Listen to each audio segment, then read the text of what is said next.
Hello hi आदाब नमस्कार सम्मानित साथियों। Welcome to YouTube channel TET point. आज हम डिस्कशन करने जा रहे हैं मानव समुदाय अवकाश स्पेशल। मानव समुदाय पर कोई भी अवकाश लेते समय इन बिंदुओं पर विशेष ध्यान रखें, अन्यथा आज हम इन पर चर्चा करने जा रहे हैं। यदि आपको वीडियो पसंद आए तो लाइक करें, सब्सक्राइब करें, बेल आइकन को प्रेस करें ताकि नोटिफिकेशन आपको सर्वप्रथम प्राप्त हो सके और शेयर भी करें। शेयर करने से ज्ञान घटता नहीं, ज्ञान बढ़ता है। साथ ही यदि आप हमारे यूट्यूब चैनल के व्हाट्सएप ग्रुप और टेलीग्राम ग्रुप से जुड़ना चाहते हैं तो आप इस वीडियो के डिस्क्रिप्शन बॉक्स में जाकर के लिंक के माध्यम से जुड़ सकते हैं। तो चलते हैं आज की वीडियो के शीर्षक की तरफ। मानव समुदाय पोर्टल पर लगातार आकस्मिक अवकाश लेते समय ध्यान रखें कि यदि दो अवकाशों के बीच में कोई अवकाश पड़ रहा हो तो एक साथ अवकाश न लें, अन्यथा दो अवकाशों के बीच में पड़ने वाला अवकाश भी काउंट कर लिया जाएगा। एक उदाहरण के माध्यम से समझते हैं। किसी को 24 दिसंबर से 26 दिसंबर यानी 2 दिन 24 और 26 को आकस्मिक अवकाश चाहिए, तो इस स्थिति में यदि उसने मानव समुदाय पोर्टल पर एक साथ 24 से 26 दिसंबर तक का अवकाश लिया, यह सोचकर कि 25 दिसंबर को क्रिसमस का अवकाश है, तो 2 दिन आकस्मिक अवकाश से कम होंगे। लेकिन इस स्थिति में उसका CL 3 दिन कम होंगे, अर्थात उसके 3 CL माने जाएंगे। पोर्टल से उसके 25 की छुट्टी भी कटेगी, अर्थात वो जो आपके कटेंगे 3 CL माने जाएंगे।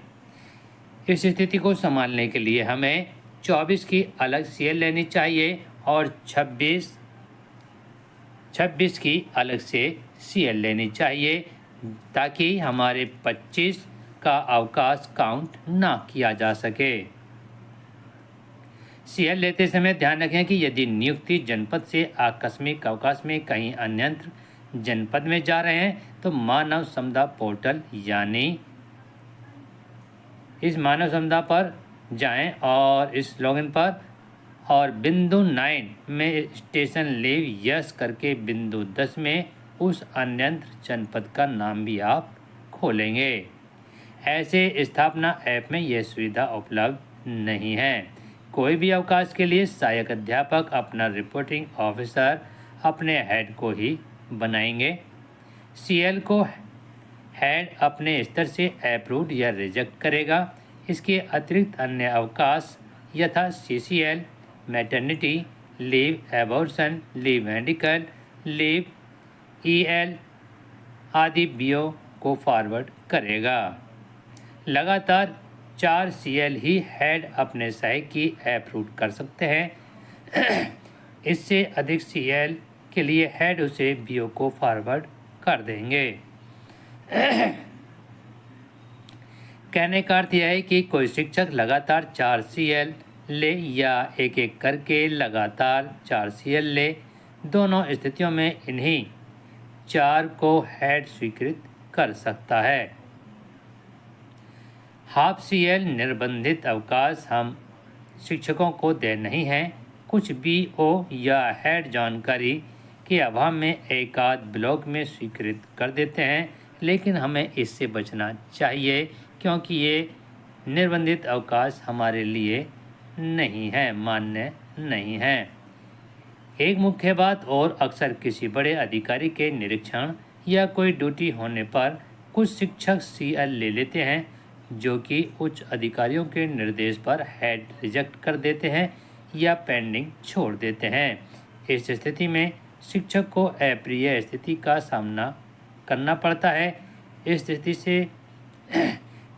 स्थिति से बचने का उपाय है कि इन स्थिति में CL न लें।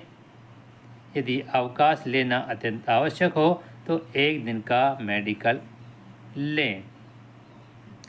CL को छोड़कर अन्यत्र किसी भी अवकाश में ज्वाइनिंग रिक्वेस्ट भेजना अनिवार्य है। या एबॉर्शन लीव या CCL के पहले या CCL के तुरंत बाद CL ले सकते हैं। इससे कोई तकनीकी समस्या नहीं होती है। CCL या मेडिकल लीव के बाद आकस्मिक अवकाश ही नहीं बल्कि बिना ज्वाइन किए कोई भी अवकाश ले सकते हैं। बिना ज्वाइनिंग के वही सेम अवकाश नहीं ले पाएंगे। यदि उसी अवकाश को ही लेना हो तो एक्सटेंड हो सकती है। अब CCL, EL, ML या मातृत्व अवकाश से वापस विद्यालय ज्वाइन करें, तब ज्वाइनिंग के लिए प्रार्थना पत्र लिखें और हेडमास्टर से उस प्रार्थना पत्र पर लिखवा लें कि आज दिनांक इतने इतने को विद्यालय में ज्वाइन कर लिया है। प्रार्थना पत्र को अपलोड करें। जब लेट ज्वाइनिंग का रीजन पूछें तो उसमें अवकाश के बाद के दिनों पर आकस्मिक अवकाश पर रहने की बात लिखकर ज्वाइनिंग रिक्वेस्ट सेव कर दें। सभी अध्यापक और हेड से निवेदन है कि यदि कोई किसी अवकाश के लिए आवेदन किया है तो उसका स्टेटस चेक करना भी आपकी जिम्मेदारी बनती है। यदि आपकी लीव स्वीकृत नहीं हुई तो आप अपने रिपोर्टिंग ऑफिसर से निवेदन करें कि उस लीव को स्वीकृत करने की कृपा करें। मैंने ऐसे केस कई बार सामने आए हैं, कई बार देखे हैं। तो यदि आपको वीडियो पसंद आए तो लाइक करें, सब्सक्राइब करें। थैंक्स।